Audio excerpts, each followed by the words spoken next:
Hi viewers, welcome to our channel. ప్రస్తుతం మనతో పాటు సీనియర్ జర్నలిస్ట్ దాము బాలా సార్ వారితో మాట్లాడదాం. నమస్కారం సార్. నమస్తే సార్, బాలీవుడ్ హీరోయిన్ జత్వానీ కేసులో మన చంద్రబాబు నాయుడు గారి ప్రభుత్వం ఆమెకు మద్దతు తెలిపింది. ఆ కేసును కాస్త ముందడుగేసి వాళ్ళందరినీ కూడా ఎవరినైతే ఇబ్బంది పెట్టారో వాళ్ళందరినీ కూడా సస్పెండ్ చేయించింది.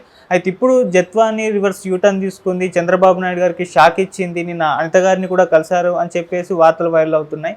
మరి ఏ రకమైన షాక్ చంద్రబాబు నాయుడు గారికి ఇచ్చింది? అసలు జత్వానీ కేసులో చంద్రబాబు నాయుడు గారికి లాభమా నష్టమా సార్, మీరేం చెప్తారు? అంటే చంద్రబాబు వైసీపీని ఇరుకుని పెట్టడానికి, జగన్ ఇరుకుని పెట్టడానికి జత్వానీ కేసును బయట తీశారు. మరి వాళ్ళకి ఎవరు అడ్వైజ్ ఇచ్చారో తెలియదు, కానీ దాని పట్ల ప్రజల్లో పెద్దగా ఏమీ రెస్పాన్స్ రాలేదు. తెలుగుదేశం మీడియా ఏదో ట్రై చేస్తుంది, కానీ ప్రజల్లో ఆ అమ్మాయి నిజానికి ఆ కేసు ఏంటి గందరగోళమే ఉంది జనాలకి. దాని పట్ల ఎవరు ఆమెని ఓన్ చేసుకునే పరిస్థితి లేదు. ఆమె ఎవరికి తెలీదు. ఆమెను వేధించారంటున్నారు. ఆమెమో కోర్టు పెడితేనే కదా 42 రోజులు జైల్లో ఉన్నింది. మరి కోర్టు ఎందుకు? కోర్టు పోలీసులు చెప్పింది నమ్మింది కదా కోర్టు. అంటే కోర్టు మరి కోర్టు కూడా అబద్ధమా? కోర్టు కూడా తప్పు చేసిందా? పోలీసులు తప్పు చేస్తే అంత ఫేక్ కేసు అయితే కోర్టు ఎందుకు 42 రోజులు రిమాండ్కి ఇచ్చింది బెయిల్ ఇవ్వకుండా? ఇవన్నీ ప్రశ్నలు అన్నమాట. కాబట్టి ఇక్కడ జత్వానీ కేసు అనేది సింపుల్గా చెప్పాలంటే, కాదంబరి జత్వానీ అనే అమ్మాయి హిందీలో కొన్ని సినిమాలు చేసింది, తెలుగులో ఆట లాంటి సినిమాలు చేసింది ఒకటవరు. సో ఆ అమ్మాయికి కుక్కల నాగేశ్వరరావు అనే ఒక ఆయన జడ్పీ చైర్పర్సన్, ఆయన కృష్ణా జిల్లా జడ్పీ చైర్పర్సన్, వాళ్ళ కొడుకు కుక్కల విద్యాసాగర్, అతను ఒక బిజినెస్ మ్యాన్. తనకి ఆమెకి మధ్య అఫైర్ కొద్ది రోజులు నడిచింది. దాంతో తన భార్య కూడా తనకు విడాకులు ఇచ్చింది. సో అఫైర్లో అమ్మాయి తన దగ్గర డబ్బులు ఎక్కువ లాగింది, వేధిస్తుంది. దాని మీద ఇతను వేరే అతని ద్వారా కేసు పెట్టించాడు.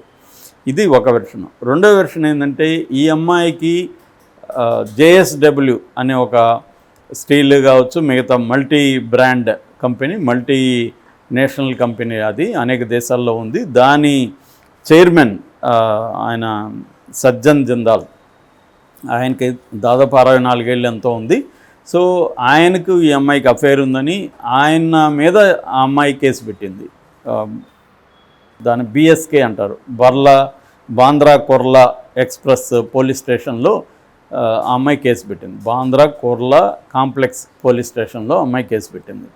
సో ఆ కేసుని ఉపసంహరించుకోవడం కోసం, ఆ అమ్మాయిని ప్రెజర్ చేయడం కోసం ఈ నిచ్చల్ జిందాల్ అనే అతను జగన్ అడిగాడని, జగన్ సజ్జలకు అప్పగించాడని, సజ్జల ఈ కుక్కల విద్యాసాగర్ని పట్టుకొని నీకు ఆ అమ్మాయికి మధ్య ఆల్రెడీ కూడా ఉన్నాయి కదా, నువ్వు కేసు పెట్టని చెప్పి ఇచ్చాడని పోలీసులు మేనేజ్ చేసి వీళ్ళు వెళ్ళి ఆ అమ్మాయిని ముంబై నుంచి పట్టుకొచ్చి ఆ అమ్మాయిని ప్రెజర్ చేశారు. జిందాల్ మీద నువ్వు కేసు విత్డ్రా చేసుకో అని.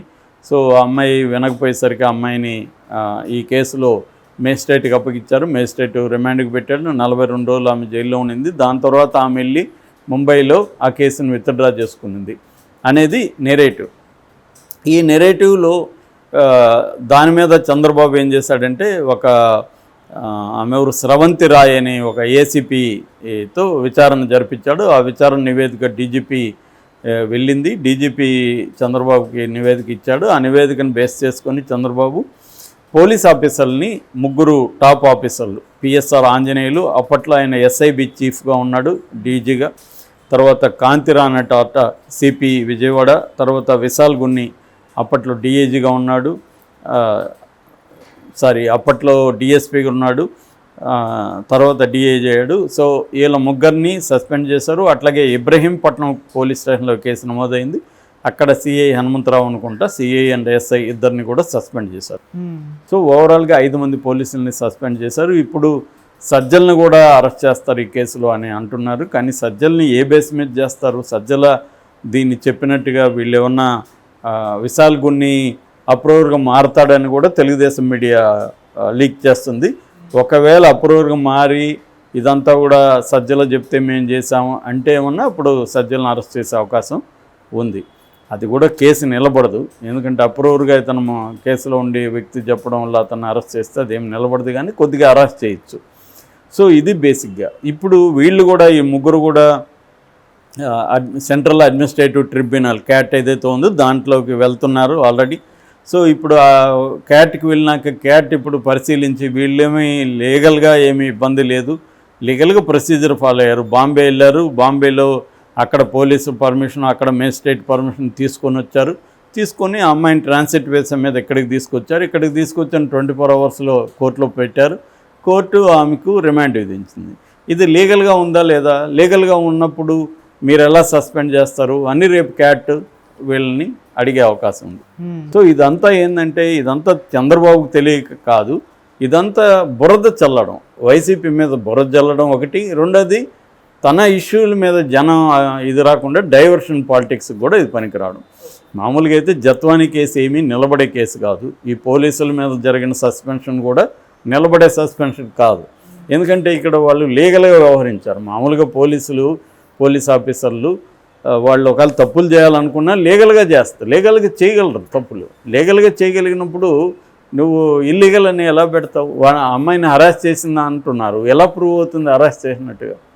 సో అరెస్ట్ చేసినట్టుగా ఏం ప్రూవ్ కాదు. ఇప్పుడు ఆయన ఎవరు, మన రఘురామకృష్ణరాజు కేసు కూడా అంతే.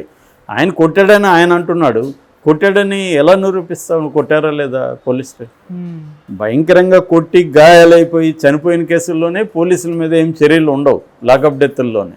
ఇంకా ఈ కేసులో నన్ను అరెస్ట్ చేశారని అంటుంది అమ్మాయి, ఫాల్స్ కేసు అంటుంది. ఫాల్స్ కేసు అయితే మరి కోర్టులో ప్రూవ్ అవ్వాలి కదా. కోర్టులో ఇప్పటివరకు ఏం లేదు.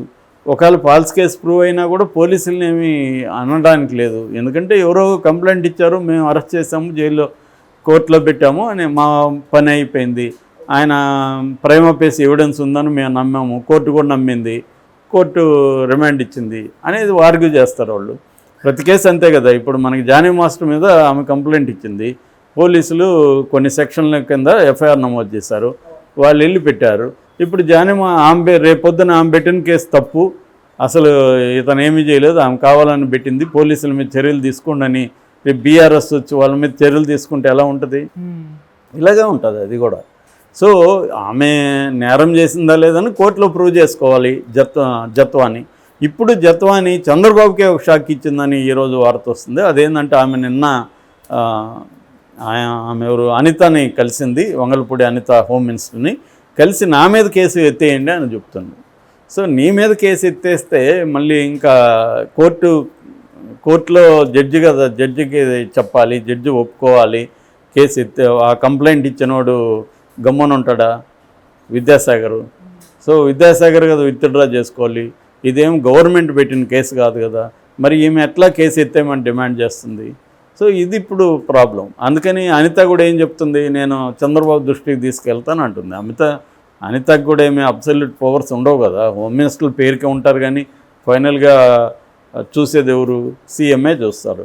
సో ఆమె కూడా ఏం చెప్పింది, నేను చంద్రబాబు దగ్గరికి తీసుకెళ్ళాలి. ఇదంతా ఒక రాజకీయంగా వైసీపీని బదనాం చేయడానికి వీళ్ళు వాడుకుంటున్న కేసుగా మనకు కనబడుతుంది. సో దీంట్లో ఆమె అమాయకురాల ఇది అనేది చెప్పలేము. ఆల్రెడీ అంత పెద్ద అతని మీద ఆమె కేసు వేసింది. మరి అంత పెద్ద అతనుకి ఈమెకి ఏం సంబంధం? ఈమె మీద ఆల్రెడీ కొన్ని ఆరోపణలు ఉన్నాయి. వీళ్ళ నిజానికి వెళ్ళి మంచి ఫ్యామిలీ. వీళ్ళ నాన్న నరేంద్ర కుమార్ నేవీల్ ఆఫీసరు, వీళ్ళమ్మ ఆశ జత్వాని ఆమె ఆర్బీఐ ఆఫీసరు, వీళ్ళ తమ్ముడు అంబరీష్ దుబాయ్లో ఉంటాడు, అతని మీద కూడా ఆరోపణలు ఉన్నాయి, కేసులు ఉన్నాయి. సో వీళ్ళ మీద కేసులు కూడా ఉన్నాయి. ఇప్పుడు అందరూ ఇదైతే అదొకటి. రెండోది ఈ సజ్జన్ జిందాల్ ఇంత పెద్ద మల్టీ బిలియనీర్ ఆయన దాదాపు అదానీ అంబానీ ఆ కోవలకు ఒక 50 బెస్ట్ బిజినెస్ మ్యాన్లో టాప్ బిజినెస్ మ్యాన్లో ఉంటాడు ఆయన. ఆయన వచ్చి జగన్ ఆడుకోవాలని పరిస్థితి ఏంటి? మహారాష్ట్రలో ఆయన మేనేజ్ చేసుకోలేడా అనేది కూడా డౌట్ ఉంది. సో అంటే ఈమె అంత పవర్ఫుల్ అయితే ఆయన నిచ్చల్ సజ్జన్ జిందాల్ని డీల్ చేసే అంత పవర్ఫుల్ ఆమె, ఆయన డీల్ చేయలేనంత పవర్ఫుల్లా? మరి అంత పవర్ఫుల్ అయితే ఇక్కడ ఎందుకు ఇరుక్కునింది? ఇట్లాంటి అనేక ప్రశ్నలు ఉన్నాయి. సో నేను పరిశీలించేంత వరకు ఈ కేసు ఏం నిలబడదు. చంద్రబాబుకే ఇది ఫైనల్గా ఇబ్బందికరం అవుతుంది. ఆల్రెడీ లడ్డులో దాంట్లో ఇరుక్కున్నాడు చంద్రబాబు, ఒక రాంగ్ స్టేట్మెంట్ ఇచ్చి. ఇప్పుడు మొత్తం ప్రపంచం అంతా అది తప్పు పడుతుంది. సో అది ప్రూవ్ చేయాల్సిన బాధ్యత ఇప్పుడు చంద్రబాబు మీద పడింది. ఎందుకు ప్రూవ్ చేయకపోతే మొత్తం ఇతంది తప్పు అయిపోతుంది కదా, కావాలని చెప్పినట్టుగా ఉంటుంది. ఎలా ప్రూవ్ చేయాలి? కాబట్టి ప్రూవ్ చేసేదానికి అడేం లేదు. ఏదో ఒక రిపోర్ట్ ఇచ్చారని పట్టుకున్నారు. ఆ రిపోర్ట్ కూడా జూలైలో ఇచ్చిన రిపోర్టు మొన్న.